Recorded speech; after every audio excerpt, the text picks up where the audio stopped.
Hi, I'm Connor from journeytosimple.ca. Thank you for joining us in what's going to be the first of 3 videos on traveling light. Now, many of you have probably read my first blog where I talked about how my journey to Simple started when I lost a piece of luggage on the way to a friend's wedding. Well, today we're going to talk about different carry-on options because for me, traveling light has become all about packing everything you need in one carry-on bag and not checking any luggage. So we're going to talk about different options. Now this is in fact the bag that I lost on the way to my friend's wedding, and it has been recovered.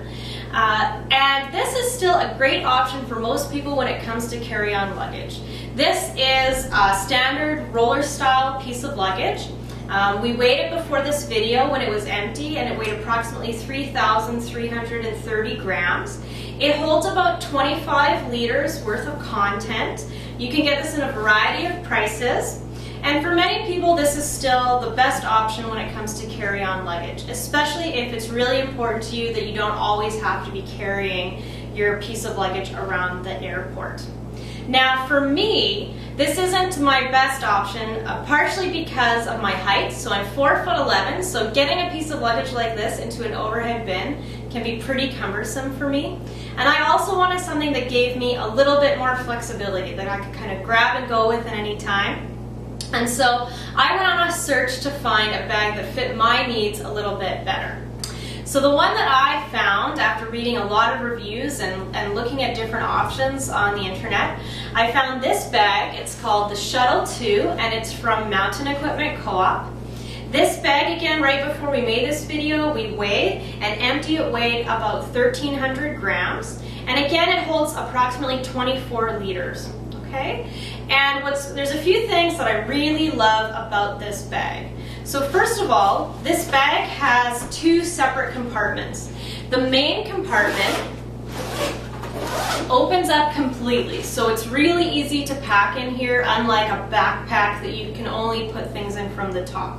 It also has a strap in here that can hold down your luggage, things that you put in the main compartment. Another great feature to this bag is the additional compartment on top. This compartment is large enough that you could put a laptop in here, you could put an iPad in here, you could put a whole purse in here. So it's really good for accessing things, especially if you're going through security on the airport, going through customs, things like that. A couple of other great features about this bag, so there's different ways you can carry it. So this way I can carry it with this strap here, this one here on the top, and then there's also this strap that is detachable and I can carry it over my shoulder. But another great option, and one thing that really drew me to this bag, is you can carry it like a backpack. And the straps come out just like this and then clip on at the bottom.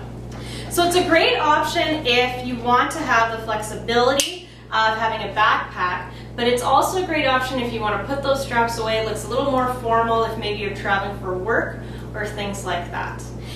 The Shuttle 2 is no longer available on Mountain Equipment Co-op, but the brand new version of this bag, the Shuttle 3, is available for $49 Canadian. So it's a really great option and doesn't cost too much. So that was my main option I came up with to travel light.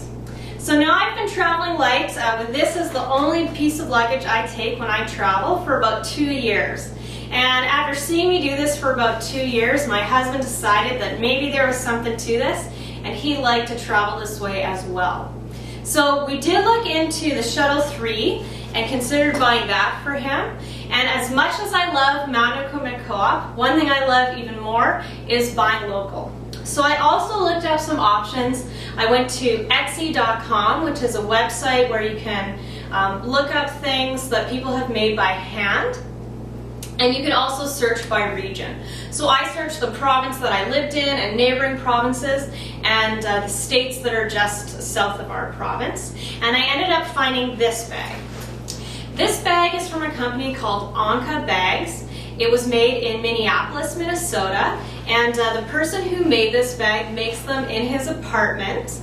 And it's a really great option. Again, this bag is the lightest of the 3 options. Again, weighing it before this video, it came in at 690 grams empty, And it also, like our other options here, holds approximately 24 liters of content.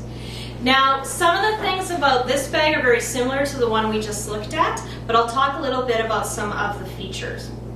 So some of the features are, this bag has 2 cinch straps on the outside, and that helps you tighten your bag and pull everything in, so it's even easier to get into overhead bins or under seats on airplanes.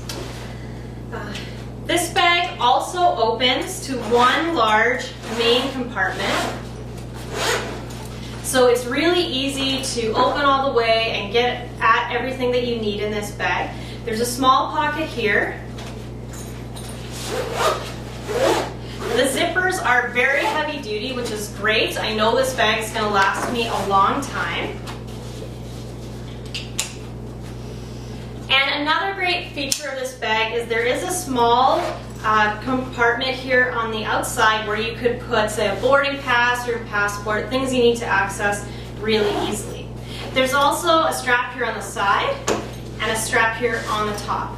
And again, like the shuttle from Mount Equipment Co-op, this bag also turns into a backpack, and you can just take the straps out like this and connect them on the bottom. So I find this one really easy to use. It's really easy and quick to convert that way, and again gives you a lot of flexibility. Okay, so this is a really great option.